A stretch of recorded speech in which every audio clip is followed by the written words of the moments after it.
Hello mga kabongga! Pakita ko lamang sa inyo ang buong kaganapan sa lakad namin noong August 3 sa naganap na OFW Caravan sa World Trade Center Hall number 8. So pagbungad pa nga lang namin ay nakita na talaga namin ang napakahabang pila. Etong sa right side ko mga kabongga ay isang entrance ng mall at ito naman sa kabila ay entrance din yan.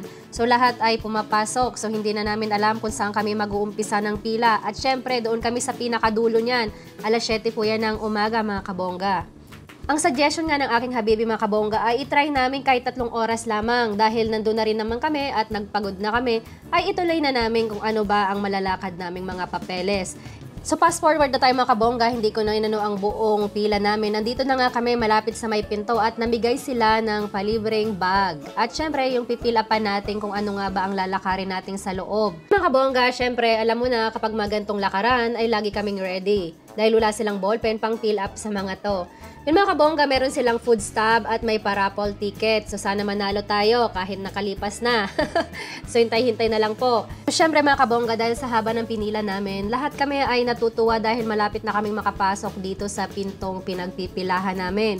So ito na nga mga kabongga at umuusad na, nakapasok na rin kami sa wakas. At para nga mabilis mga kabongga ay nagtanong na kami kung nasaan ang pila ng National ID. Kaya National ID po? Pinakuha na natin. Wala na, nagkagulo na lahat. Kahit sabi kung dyan sa loob mo yan, hindi mo na At sobrang gulat nga namin mga kabongga dahil yon ang sagot sa amin. Dahil sa sobrang dami na ng tao nagkagulo na, hindi na nila alam kung nasaan daw ang pila ng National ID. So ang ginawa namin mag-asawa ay naglibot-libot kami at nagtanong-tanong. At pare-pareho po sila ng sinagot. Hindi na nila alam. Mga kabongga, kahit nga sobrang busy kaming naghahanap kung nasaan yung National ID at kung saan nung ano pa, ay tumigil muna kami pansamantala para igalang ang ating pambansang awit.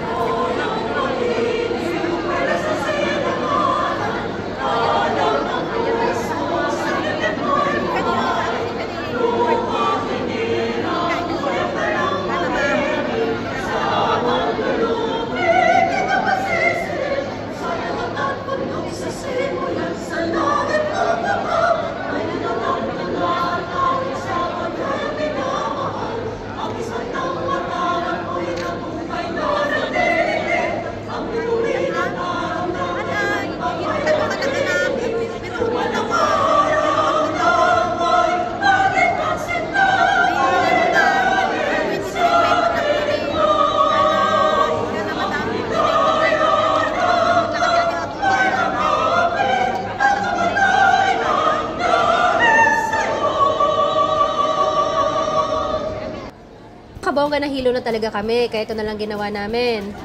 Kabongga, di na kami tumuloy, hindi na kinain ng power namin, kakain na lang kami. Okay na lang po kami. Ito, may nagtinda naman po sa loob ng pagkain. At ito po yung nakuha namin libre, pagkain. Tubig po at saka isang burger.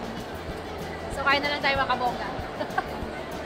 Madami na rin nagsipag-back out kasi sobrang puno sa loob, tapos ganito pa ang pila sa labas. Yun mga kabongga ang aming karanasan, o diba nakakadismaya po. Maraming salamat sa panonood!